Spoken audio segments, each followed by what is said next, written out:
Hey everybody, welcome back to the Real Revenue Podcast slash interview series. Today we are lucky to be joined by Lindsay Meyer, who is the founder and CEO of Mills, an AI first bathroom renovation company. I met Lindsay about a year ago or so. We met at a venture capital event in Marin County, California, and Lindsay was speaking about her journey and her company.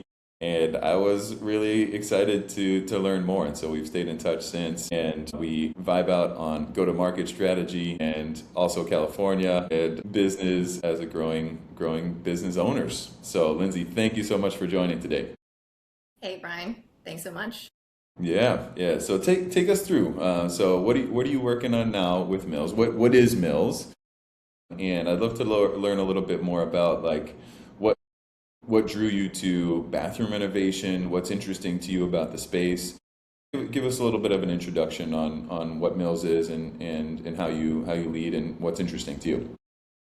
Yeah, so we describe Mills as the world's first library of beautiful buildable bathroom designs. And I come at this from the perspective of somebody who has a lot of different points of view about the home improvement industry. So for the last 10 or so years, I've seen this from three different unique angles. Most recently as like a practicing interior designer that became increasingly hands-on over the last couple of years, cases sort of project managing, hiring subs, and really sort of doing some of the work of what a general contractor would do for my design clients. Prior to that, I spent a little bit of time on Wall Street where I actually happened to cover retail and specifically home improvement retailers like Home Depot, Lowe's, Floor & Decor, the biggest names in the industry. And then prior to that, I actually have some other venture-backed home services operating company experience where for 5 years I ran a home services company focused on staging. And so I've sort of seen all of the different angles of this business with different viewpoints. And about a year and a half ago, I thought it was really interesting what was happening in AI and started thinking about how that had the potential to really transform how the work gets carried out. I saw it sort of through the lens of the retailer, through the lens of the homeowner, but specifically through the ends of the people actually doing and delivering the work from both like design and construction. And so Mills, I feel like, is sort of the brainchild of about a decade of really hands-on experience that gave me an insight that I sort of just couldn't put down. And so we spent all of 2025 really building the product and recently launched beta in January of this year, so in the last 60 days. Oh, that's so And exciting. yeah, our go-to-market journey has just begun. So exciting. It is really interesting to hear the different angles. So coming from Wall Street, having some VC-backed experience as well, and now running it yourself. Were there some notable, like, what's the notable gaps that you picked up where you think that Mills can fill or can play a part versus kind of the traditional way that bathrooms are renovated? Well, here's the thing. As a private designer for a handful of clients, my hourly rate, it's not a secret, $250 an hour. And so, the vast majority of homeowners, especially those outside of this geographic area of Northern California, probably wouldn't fathom of paying somebody that much money to kind of facilitate and guide and inspire them through the process of any kind of home improvement project, particularly a bathroom renovation. And so I sort of knew that like getting access to the expertise of how to select materials, how to organize a project, how to plan, how much to pay for the different work streams that you need when you do a bathroom renovation was specific enough because there's 14 million bathroom renovations a year that there is an opportunity to kind of scale my expertise to beyond just the small handful of clients that I could serve. So that was one insight. The second insight is that what I experienced is that many homeowners who didn't hire people like me as a designer would make one first call when they knew that they wanted to upgrade their bathroom. And that first call is generally to a contractor. And the interesting thing about contractors is that there's about 700,000, like, let's call them small home improvement like providers in the US, and they're servicing these 14 million bathroom renovations every single year. And so interestingly, if the vast majority of homeowners can't afford to hire an interior designer and they're relying on their contractor, that means actually a lot of the time the contractor is kind of helping to guide the design process, but they're not trained as a designer.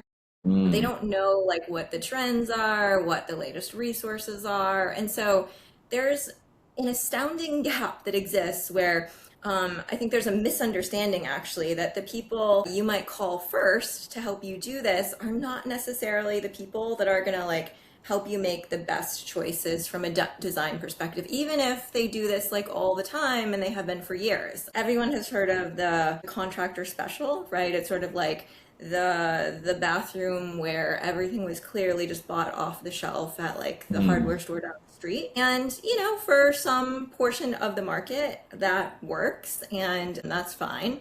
But there's, I think, increasingly a portion of homeowners that expect nicer because they see it on Pinterest and TikTok and Instagram. And so we have the opportunity with Mills to equip those 700,000 small home improvement businesses with the software to be able to serve from a design kind of top of funnel perspective the homeowner better. And I'm really excited about that opportunity in particular because when I talk to those contractors, I hear over and over that actually they are doing all of this design work, but they're not getting paid to do it because what they get paid to do is they get paid to build the bathroom. And so all the hours that they spend helping that homeowner like figure out what to buy and do the ordering and do the project management around that part of the work. By the way, that could be weeks before they even actually are able to get in.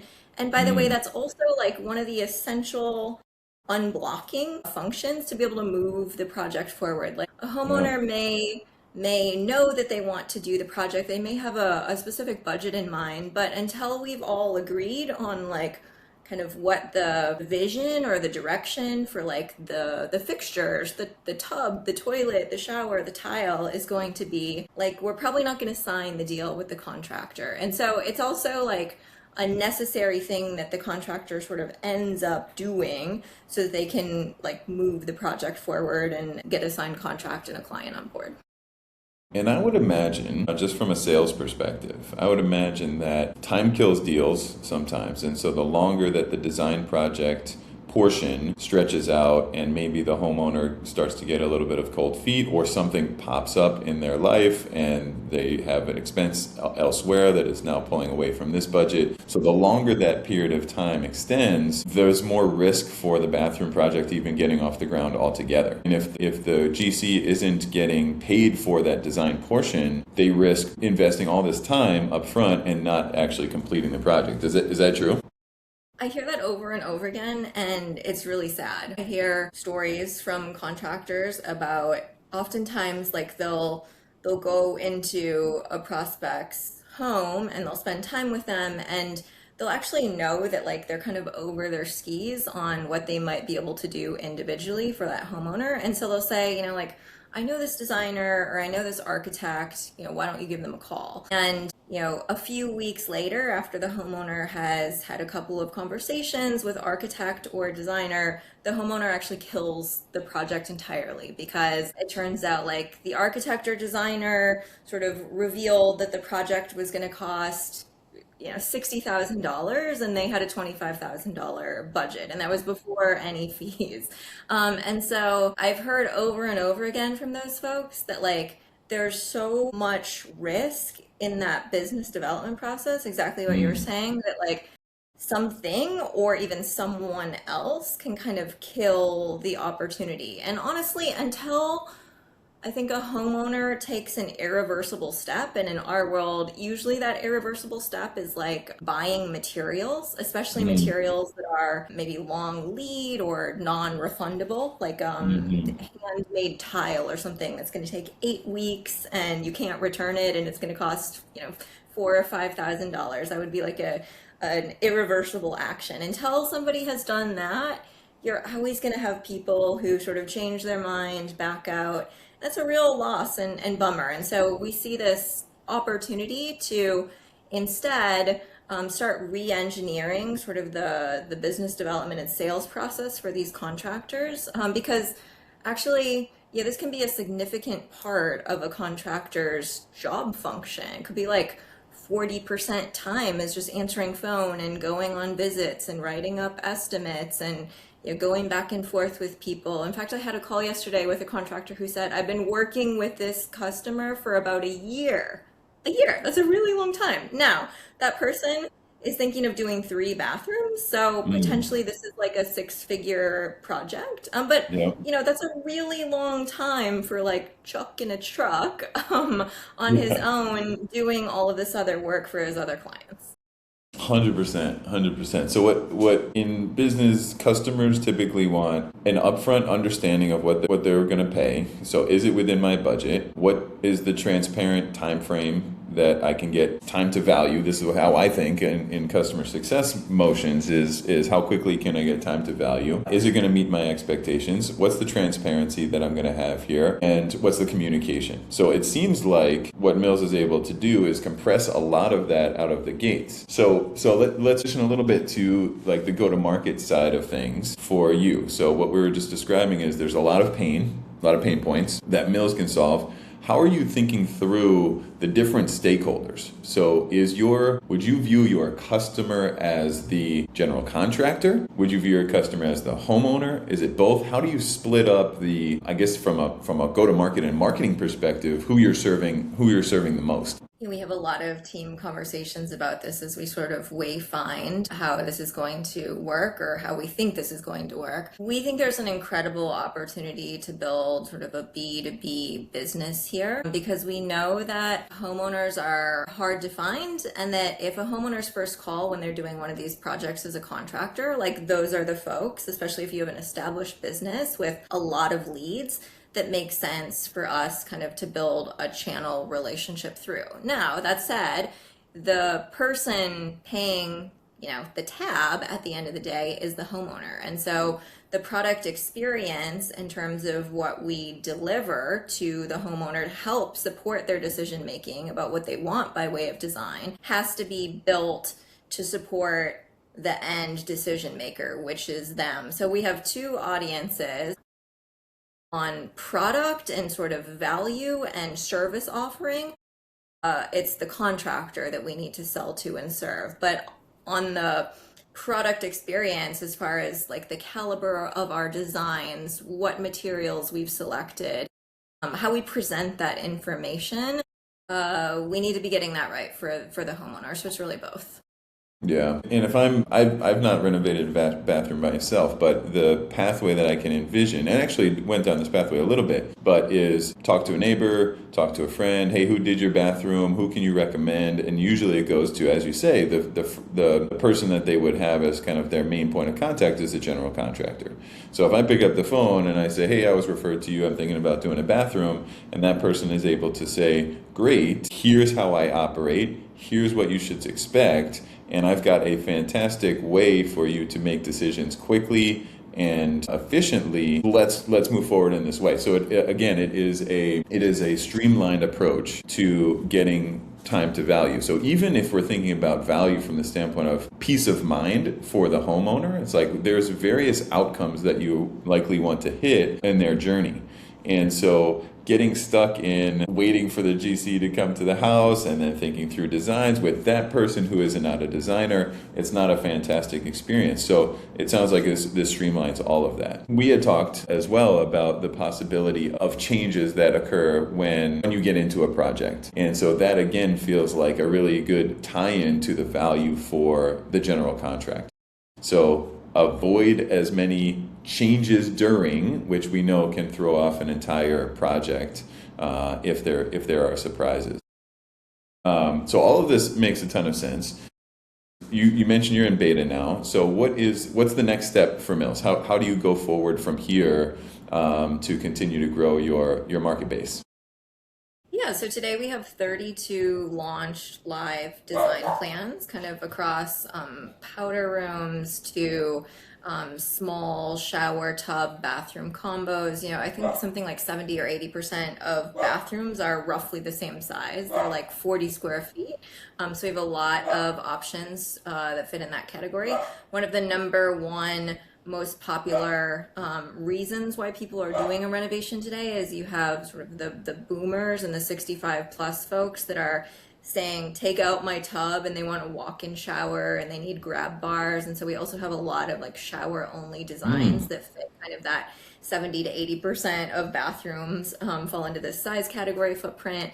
And then, we do get calls for people that want like the really nice primary bath, and it's like a separate shower and separate tub, and it's really like an investment that people save, for a long time, so they can have this like really special experience in their home. So we're supporting all of those. We're launching new designs every week and really focused on building the homeowner awareness of what Mills is, and generating some demand for our designs, and then sort of having to figure out how we scale with contractors. And right now we're focused on doing that locally here in, I would call it, the Bay Area. The Bay Area is really big, and there's a lot of regional differences between where I'm sitting in Marin and different parts of the city, down to the peninsula and over in the East Bay, and as you go towards Sacramento. So we're doing a lot of learning about contractors. And when we built the product, we sort of envisioned that labor rates would be roughly the same in the broader like Bay Area. But we're learning when talking to contractors that actually there's a lot of like regional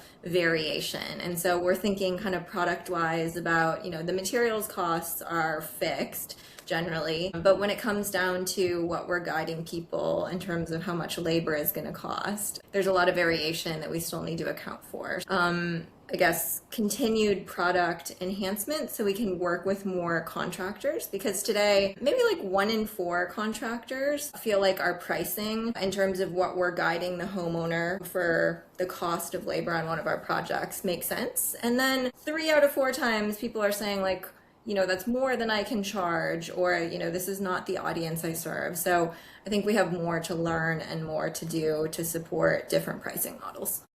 Always a lot of learning, always a lot of pivoting as the founder and CEO. Man, my hat is off to you, Lindsay. It sounds like such an exciting project, and such a necessary one based on inefficiency. I think that's where people find a lot of success with tools like yours. So, where can people go to learn more about Mills and take a look at some of these designs?